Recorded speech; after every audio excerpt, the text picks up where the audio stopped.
Урматтуу достор, менин атым Алтынай Арыстанбекова. Сиздер Алтынай Арыстанбекованын менин YouTube каналымды көрүп атасыздар. Мен буга чейин 20 жылдан бери журналист болуп иштейм. Буга чейин кече жакындан бери Оштогу милициялар АЕСОсун ордуктап, үй бүлөсүн кыйнаган Наргиза Раджапова аттуу биздин жараныбыз жөнүндө материалдарды даярдап жүрөм. Буга чейин интервью дагы алганмын. Эми бүгүн ошол Наргиза адилетсиз чечим чыгарган соттордун үстүнөн тартип комиссияга арыз жазган экен. Ошол арызды караган соттук курам, судьялардан турган курам бүгүн соттук отурум болду. Ошол арызды караган отурумду жасады. Ошол отурумга мен Наргиза менен чогуу бардым элем. Тилекке каршы алдын ала айтып коеюн. Тилекке каршы Кымбат Архарова төрайымдык кылган ошол тартип комиссиясынын отуруму Наргизанын жазган арызын канааттандырган жок. Азыр жанында Наргиза өзү отурат. Наргиза өзү айтып берсин, буга чейин кандай болду, кайсы соттордун үстүнөн арыз жазды эле, тартип комиссиясынын жыйынтыгы, мындан аркы кадамдары жөнүндө. Саламатсыздарбы, Кыргызстандын жалпы эли, кыргыз элим. Мына мен чындык издеп ушунча күндөн бери жүрөм. Будан мурун да чыкканмын мен ушул сайт боюнча. Анан ушул чындык издеп келгенмин Борборго. Биздин Ош областынан төрагалык кылган Шамшиев, Абдылдаев, Жусупаевдардын үстүнөн тартип комиссиясына арыз менен кайрылганмын. Бүгүн 19-июль күнү саат 11-де тартип комиссиясы болду. Соттук отурумга Шамшиев, Абдылдаев экөөтөн келиптир, Жусупаев келбептир. Соттук отурумдун төрайымы Архарова Кымбат Айым болду. Бизди мени жана биринчи мени сурашты, андан кийин Шамшиев менен Абдылдаевди сурады. Биз бири-бирибиздин сөзүбүздү уккан жокпуз. Эмне деп жооп бергенин, эмне деп сураганын мен уккан жокмун алардын. Арыздын жообу 5 күндөн кийин даяр болот экен, бирок менин арызымды канааттанып калтырды. Мына мыйзам деп айтышат, мыйзамдын иштебегенин ушул жерде көрсөтүп берсем дагы, Архарова бул жерде эч кандай бузулган жок, закон бузулган жок деп айтты. Мынакей Шамшиев 2 аныктама берген мага.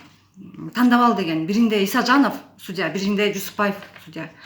2 тактамада тең 2 түрдүү сөздөр жазылган. Наргиза айтып кетсеңиз, ушул бир эле отурумда ар түрдүү аныктама берип, бир эле күндө болгон соттон 2 түрдүү аныктама берди. 2 түрдүү аныктамада 2 түрдүү сөз жазылган. Эми мына айтып кетсем, Шамшиев, Абдылдаев, Жусупаевдар кантип эмне деп жооп беришти, эмне деп темага алар жооп беришти, мен аны уккан жокмун негизинен. Бирок менин аябай суроом көп эле, мен суроо бере алган жокмун ал кишилерге. Негизинен мен өзүм юридикалык юрист эместигиме байланыштуу, мен юристтерден алдым, консультация алдым. Бир эле соттук отурум, бир эле соттук курам, Шамшиев, Абдылдаев, Жусупаев, бул бир эле соттук курам. Менин үй бүлөмдү ушулар баары соттоп жатат да, ушул курам.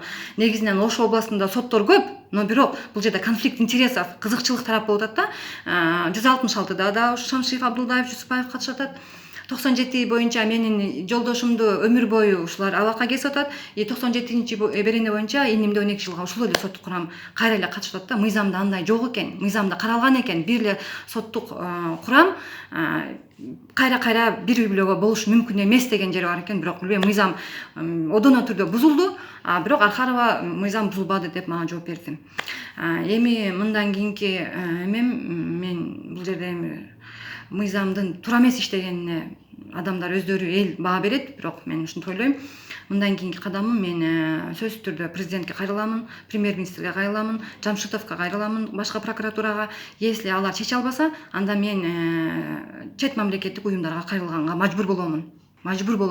Бирок мен азыр президентке жеке кайрыламын. Урматтуу Сооронбай Шарипович, мени жеке кабыл алууңузду суранамын. Мына Ошто кандай мыйзам бузуулар болуп аткандыгын, кандайча адамдардын укуктары тебеленип жаткандыгын, адамдык укук эмес, мен аялдык укугумду да тебелеп салгандыгын мен сизге ошо жеке жолугушумда айтып бергим келип жатат. Ушундай мыйзам кандай бузулуп атканын, ал жерде карга карганын көзүн чокпойт деген принцип болуп атат. Мына бүгүн сотто дагы ошондой принцип болду. Карга карганын көзүн чоккан жок. Сотту соттогон жок да. Лучше Раджапова күнөөлүү деп таап койгон оңоюраак, чем сот Шамшиев менен Абдылдаев, Жусупаев күнөөлүү дегенге караганда. Бул жерде чоң акча роль ойнойт окшойт. Себеби дегенде биз кеткенден кийин, биз чыгып баратканда Шамшиев, Абдылдаев экөө кетип, кайра кайтып келишти. Күтүп турушат, эмнени күтүп турушат мен түшүнгөн жокмун алар. Себеби арыз 5 күндөн кийин даяр болот деди. Андан кийин урматтуу президент, ушул коррупцияга жол койбош керек. Мен ойлойм, ушу сиз коррупцияны көп эле айтып атасыз, мен угуп жатам, бирок коррупция дагы эле токтогон жок. Биздин Ошто токтогон жок. Мен угуп жатам, Шамшиев, Абдулдаев, Жусупаевдер, тиги опер кызматкерлери ар бири $3.000, $5.000 машинасын сатып акча бергендерин угуп жатамын. Бирок мен аны далилдей албаймын. Угуп жатам, бирок далилдей албайм. Бирок бир мезгилге келгенде мен далилдейм сөзсүз түрдө буну. Андан кийин мен ушул жеке мени кабыл алууңузду суранам, урматтуу президент. Андан эл мени колдоп койсун да суранам. Урматтуу элим, колдоп коюңуздар.